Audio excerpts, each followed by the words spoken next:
안녕하세요. 곰곰이입니다. 신종 코로나 바이러스 감염증에 대한 두려움이 세계를 휘감고 있습니다. 세계가 하나의 연결 사회가 되면서 한 지역에서 전염병이 등장하면 전 세계가 긴장을 해야 하는 상황입니다. 중동에서, 중국에서, 미국에서 어디에서 전염병이 나와도 한국도 위험해지는 것이죠.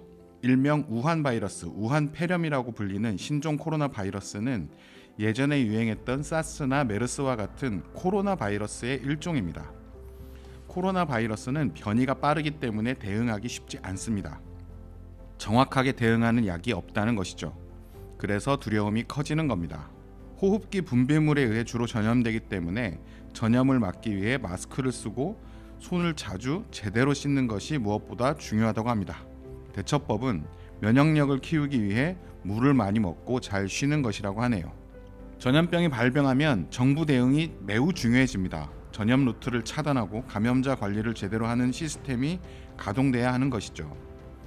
지난 정부에서 메르스가 급속도로 확산된 이유가 바로 이 시스템이 잘 작동하지 않았기 때문이라는 평가가 있었습니다. 특히 초기 대응이 제대로 이루어지지 못해 다른 나라에 비해 급격히 확산된 측면이 있었다고 합니다. 코로나 바이러스는 지금까지 한국의 확진자가 4명이라고 합니다. 1월 29일 기준으로요. 코로나 바이러스의 최대 잠복기를 14일로 보기 때문에 2월 첫 주가 중요한 고비라고 합니다. 정부는 전염병 경계 수위를 격상시키고 국제선의 입국 검역을 강화하고 감염자 이동 경로를 추적하고 감염 가능성이 있는 사람들에 대한 격리와 추적 관리를 하고 있습니다. 대국민 홍보도 많이 하고 있죠. 국내 확진자가 4명밖에 없다고 하지만 국민들이 느끼는 두려움은 상당히 큽니다. 네, 아마도 메르스 공포 때문일 겁니다. 당시 국제 감염자가 1,500명이 되지 않았는데 한국에서 감염자가 200명에 육박했으니까요. 중동에서 시작된 전염병인데 한국에서 대유행을 한 이유는 정부 초기 대응 실패, 한국의 전염병 대처 시스템에 구멍이 있었다는 것이었고 그것이 국민들을 불안에 떨게 했습니다. 메르스는 문재인 정부 시기에도 다시 나타났습니다. 2018년이었는데요. 쿠웨이트에서 입국한 60대가 메르스 양성 판정을 받으면서 비상에 걸렸었죠. 하지만 이 사람 외에는 감염된 사람이 없었고 메르스는 한국에서 확산되지 않고 끝났습니다. 기존 메르스 사태를 겪으면서 한국의 전염병 대처 시스템이 업그레이드된 것이죠. 신종 코로나 바이러스가 나타나면서 문재인 정부의 전염병 대처 능력이 다시 시험대에 올랐습니다. 이런 와중에 야당은 정부의 대처를 비판하고 있습니다. 야당은 정부가 일을 잘못하면 비판하는 게 당연합니다. 야당의 역할이죠. 그런데 잘 뜯어보면 야당의 비판의 방향이 좀 이상합니다. 자세히 살펴보겠습니다. 1월 29일 황교안 대표가 자유한국당 당대표 및 최고위원 중진의원 연석회의에서 이런 말을 합니다. 중국인 입국금지 청원자가 삽시간에 50만 명을 돌파한 사실을 정부는 무겁게 받아들여야 한다. 문재인 정권의 고질적인 중국 눈치 보기에 국민 불신이 더 깊어진다. 다른 의원들도 주로 중국인 입국 금지에 초점을 맞추고 있습니다. 이날 회의에서 발언한 대부분의 의원들이 중국 눈치를 보지 말고 중국인 입국 금지를 해야 한다고 주장했습니다. 하지만 황교안 대표는 공식적으로 중국인 입국 금지가 필요하다고 보느냐라는 기자들의 질문에 답을 피합니다. 대신에 이렇게 말하죠.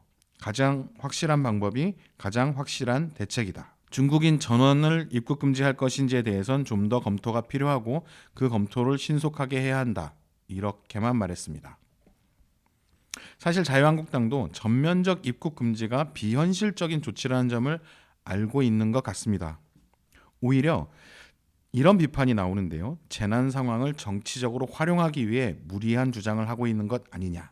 사실 보수 언론이 연일 중국 혐오 기사를 쏟아내고 있습니다.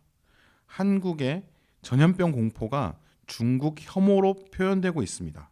거기에 올라타고 있는 거죠.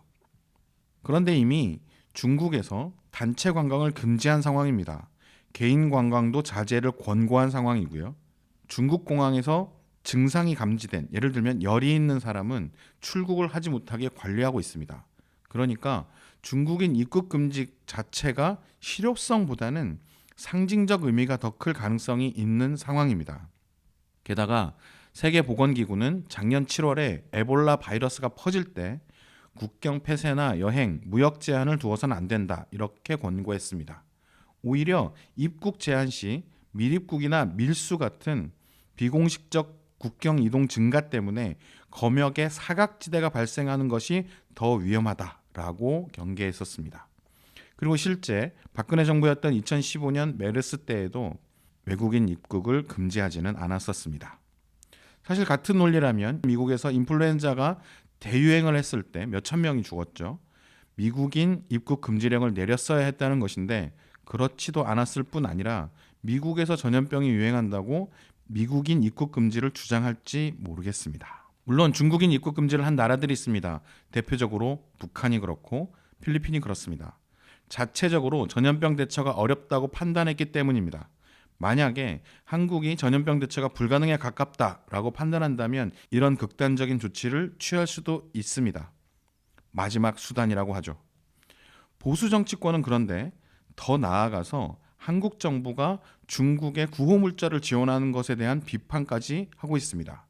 심지어는 우한 지역의 한국 교민들을 데리고 들어오기 위해 전세기를 띄우는 것에 대해서도 신중해야 한다는 말까지 합니다.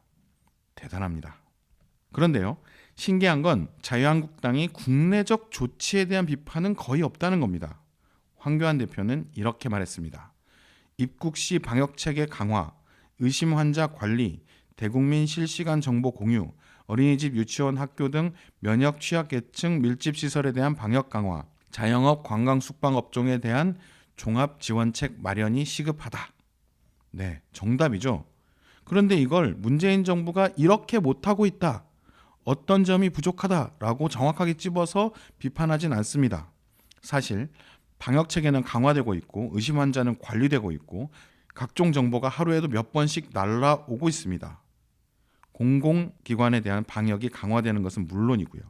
그런데요, 자유한국당이 국내적 조치, 특히 입국 방역 체계 문제를 비판할 자격이 있는지 모르겠습니다. 왜냐하면 입국 방역 체계 강화를 발목 잡은 전력이 있기 때문입니다. 2018년 여름이었죠. 메르스 환자가 발견됐었습니다. 국회에서 난리가 납니다. 국내 방역 체계에 구멍이 뚫렸다고 비판이 쇄도하기도 했습니다.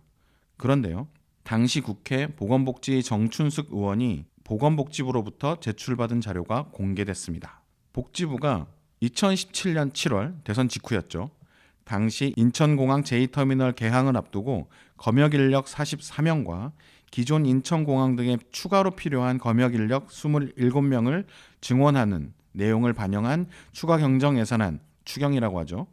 이런 내용의 추경을 국회에 제출합니다. 그런데 국회에서 야당이 반대합니다. 야당은 재정 부담을 이유로 인천공항 2터미널 검역인력 44명에 대한 예산만 통과시키고 역학조사관이나 검역소 현장 검역인력 27명을 증원하는 예산은 전액 삭감해버렸습니다. 복지부는 2018년 예산안에도 현장 검역의 어려움을 해소하기 위해서 45명의 검역인력을 증원하는 내용을 반영해서 예산안을 제출했습니다. 국회에서 야당의 반대에 부딪힙니다. 결국 20명만 증원하게 예산이 깎입니다. 이래놓고는 이제 와서 입국 검역 체계를 강화해야 한다라고 주장할 수 있는 걸까요? 일말에 반성이라도 해야 하는 것 아닙니까? 혹시 그때 검역 인력을 늘리는 것을 반대한 걸 지금 기억이 나서 검역을 강화하기 어려우니까 검역할 사람을 줄이기 위해 중국인 입국 금지를 주장하는 걸까요? 여기까지 생각했는지는 잘 모르겠습니다. 제발 자유한국당이 정치를 대국적으로 해주기를 기대하지는 않겠습니다. 하지만 국민의 안전을 위한 예산을 깎는 행위는 하지 말아 주십시오. 우리도 살아야 하니까요. 오늘 쟁점에서는 여기까지 하겠습니다. 유익하셨다면 좋아요와 구독 부탁드리겠습니다. 앞으로도 빠르게 변하는 시사 이슈는 오디오 콘텐츠로 만나 뵙겠습니다. 시청해주셔서 혹은 청취해주셔서 감사합니다. 저는 곰곰이었습니다.